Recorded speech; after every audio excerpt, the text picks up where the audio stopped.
سچی بات تو یہ ہے کہ جتنی امت کے ساتھ شفقت نبی علیہ السلام کو تھی اور جتنی محبت نبی علیہ السلام کو تھی، ایسی محبت کا کوئی تصور بھی نہیں کر سکتا۔ آپ ذرا غور کیجئے، دنیا میں جتنی محبتیں ہیں سب غرض والی محبتیں۔ میاں بیوی کی محبت غرض، بیوی کو خاوند کی ضرورت ہے، خاوند کو بیوی کی ضرورت ہے۔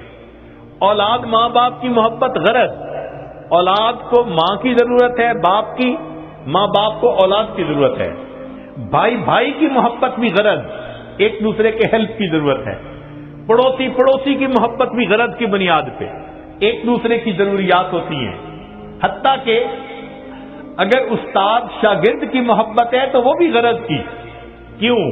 استاد پڑھا رہا ہے کہ مجھ سے اللہ راضی ہو جائیں گے، اور شاگرد پڑھ رہا ہے کہ مجھے علم مل جائے گا۔ حتیٰ کہ پیر مرید کی محبت بھی غرض کی محبت، کہ مرید کے دل میں میری تربیت ہوگی اور پیر کے دل میں کہ اللہ راضی ہو جائیں گے۔ تو معلوم ہوا کہ غرض جیسی بھی ہو ہے تو غرض نہ پیچھے۔ ہاں، کوئی محبت ایسی ہے جو بے غرض ہو؟ ایک مرتبہ ذہن میں سوچا کہ کوئی محبت دنیا میں بے غرض ہے، تو ذہن نے جواب دیا کہ مخلوق کی محبت بے غرض نہیں ہو سکتی، کوئی نہ کوئی غرض تو لگی ہی ہوئی ہوگی۔ پھر سوچا کہ کوئی محبت، پھر ذہن نے کہا اگر دنیا میں بے غرض محبت دیکھنی ہے تو ذرا 1400 سال پیچھے چلے جاؤ۔ رات کا اندھیرا ہوگا، تم ایک ہستی کو دیکھو گے مصلی کے اوپر سجدے میں ہے، یا رب امتی یا رب امتی۔ کیا اس ہستی کو اپنے درجات کے پڑھنے کا تھا سما؟ نہیں، ان کو پہلے اللہ نے فرما دیا تھا لِيَغْفِرَ لَكَ اللَّهُ مَا تَقَدَّمَ مِن ذَنبِكَ وَمَا تَأَخَّرَ۔ ان کو اللہ نے پہلے بتلا دیا تھا وَلَسَوْفَ يُعْطِيكَ رَبُّكَ فَتَرْضَىٰ، میرے محبوب تجھے اتنا عطا کروں گا کہ تو بس بس کرنے لگ جائے گا۔ پھر وہ ہستی کیوں رو رہی ہے؟ اتنا لمبا سجدہ کہ بیوی اٹھ کے پاؤں ہلا کے دیکھتی ہے کہ ابھی زندگی تو ہے یا نہیں۔ یہ کیوں رو رہے ہیں؟ یہ امت کے اوپر شفقت کی وجہ سے رو رہے ہیں۔ نبی علیہ الصلوۃ والسلام کو امت کے ساتھ ایسی محبت، اس لیے قیامت کے دن انبیاء بھی نفس نفسی پکارتے ہوں گے، ایک اللہ کے حبیب ہوں گے جو اس دن بھی امتی امتی فرما رہے ہیں۔ اللہ کے حبیب صلی اللہ علیہ وسلم کو اس قدر امت کے ساتھ شفقت و محبت تھی۔ ایک اور آخری بات کہ جب نبی علیہ الصلوۃ والسلام کے ساتھ ایسی محبت ہے تو پھر اس کی ایک علامت یہ بھی ہے کہ کثرت الصلاۃ والسلام علیہ، نبی علیہ الصلوۃ والسلام کے اوپر کثرت سے صلاۃ و سلام پڑھنا، درود شریف پڑھنا۔ چنانچہ قرآن مجید میں اللہ تعالیٰ ارشاد فرماتے ہیں ان اللہ وملائکتہ یصلون علی النبی یا ایھا الذین آمنوا صلوا علیہ وسلموا تسلیما۔ تو ہم بھی کثرت سے درود شریف پڑھیں، اللہم صلی علی سیدنا محمد وعلی آل سیدنا محمد وبارک وسلم۔ سید القراء ابن کعب رضی اللہ عنہ نبی علیہ السلام کی خدمت میں حاضر ہوئے، اے اللہ کے حبیب صلی اللہ علیہ وسلم، میں آپ پر تیسرا حصہ اپنے وقت کا درود شریف پڑھنے میں لگا دوں؟ نبی علیہ السلام نے فرمایا تو زیادہ کرے گا تو تجھے زیادہ فائدہ ہوگا۔ اے اللہ کے حبیب صلی اللہ علیہ وسلم، میں 2/3 حصہ درود شریف پڑھا کروں؟ نبی علیہ السلام نے فرمایا زیادہ پڑھے گا تو زیادہ نفع ہوگا۔ انہوں نے کہا اے اللہ کے حبیب صلی اللہ علیہ وسلم، پھر تو میں پورا وقت ہی آپ پر درود شریف پڑھوں گا۔ قال، نبی علیہ السلام نے اس کے جواب میں فرمایا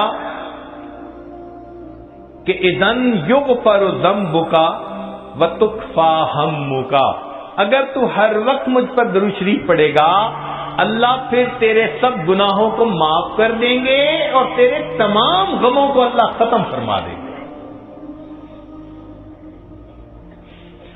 عمر بن خطاب اللہ عنہ فرماتے تھے الدعاء والصلاۃ معلق بین السماء والارض، دعا اور نماز آسمان اور زمین کے درمیان معلق رہتی ہیں، فلا یصعد الی اللہ منہ شیء، حتی یصلی علی النبی صلی اللہ علیہ وسلم، یہ اس وقت تک اوپر قبولیت کے لیے نہیں جا پاتی جب تک کہ ان میں نبی علیہ السلام پر درود شریف نہ پڑھا گیا۔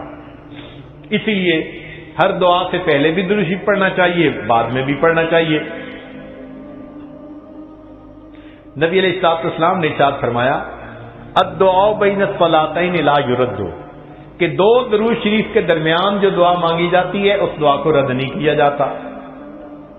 ایک حدیث مبارکہ میں نبی اسلام نے فرمایا من صلی علی فی کتاب لم تزل الملائکۃ تستغفر له ما دام اسمی فی ذلک الکتاب، اگر کوئی بندہ لکھ رہا ہو اور لکھتے ہوئے نبی علیہ الصلوۃ والسلام کا نام نامی اس میں گرامی آ جائے اور وہ نام نامی اس میں گرامی کے ساتھ صلی اللہ علیہ وسلم لکھے، تو نبی علیہ السلام نے فرمایا جب تک اس کتاب میں میرے نام کے ساتھ یہ درود شریف لکھا رہے گا اس وقت تک ایک فرشتہ اس کے لیے استغفار کرتا رہے گا۔ اللہ اکبر کبیرہ۔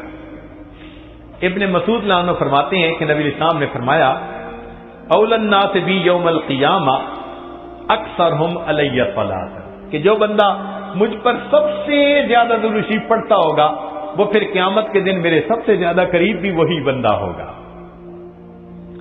ابو بکر صدیق رضی اللہ عنہ نے ایک عجیب بات فرمائی، فرماتے تھے کہ الصلاۃ علی النبی امحق للذنوب من الماء البارد للنار، کہ جس طرح ٹھنڈا پانی آگ کو جلدی بجھا دیتا ہے، درود شریف کا پڑھنا انسان کے گناہوں کو اس سے بھی جلدی بجھا دیتا ہے۔ تو درود شریف پڑھنے سے انسان کے گناہ مٹا دیے جاتے ہیں۔ ابو ہریرہ رضی اللہ عنہ فرماتے ہیں کہ نبی الاسلام نے فرمایا من نسی الصلاۃ علی نسی طریق الجنہ، جو مجھ پر درود شریف پڑھنا بھول گیا وہ جنت کا راستہ ہی بھول گیا۔ علی رضی اللہ عنہ نے ایک خوبصورت بات کہی، فرماتے تھے واللہ، اللہ کی قسم، اب دیکھیے اللہ کی قسم کھا کے بات کر رہے ہیں، واللہ لولا ما ذکر اللہ ورسولہ فی فضل التسبیح والتکبیر والتحلیل والتحمید لجعلت کل انفاسی صلاۃ علی رسول اللہ صلی اللہ علیہ وسلم، اگر اللہ اور اس کے رسول صلی اللہ علیہ وسلم نے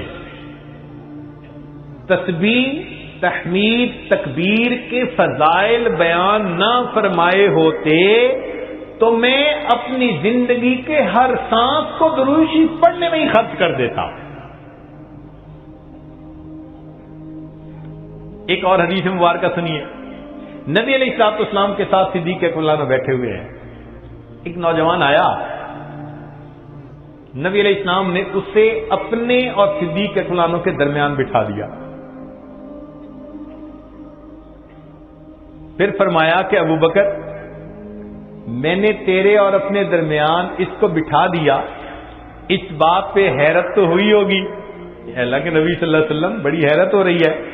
فرمایا ان ھذا الفتى یصلی علی صلاۃ ما یصلیھا علی احد من امتی، میرا یہ نوجوان امتی مجھ پر ایسا درود شریف پڑھتا ہے کہ جو درود شریف میری امت میں سے کوئی دوسرا مجھ پر نہیں پڑھتا، اس کی وجہ سے میں نے اس کو اپنے قریب بٹھایا۔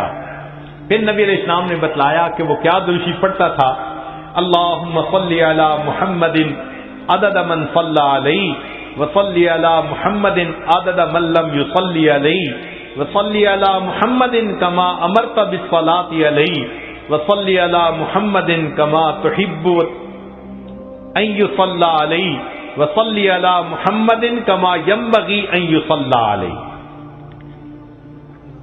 چنانچہ ہمارے اکابر علماء دیوبند نے باقاعدہ تفصیل لکھی ہے کہ کس کس موقع پر درود شریف پڑھنا چاہیے۔ دخول المسجد والخروج منہ، مسجد میں داخل ہوتے ہوئے یا مسجد سے نکلتے ہوئے درود شریف پڑھنا چاہیے۔ والتشہد، التحیات میں بھی درود شریف سب پڑھتے ہیں۔ ورؤیت المسجد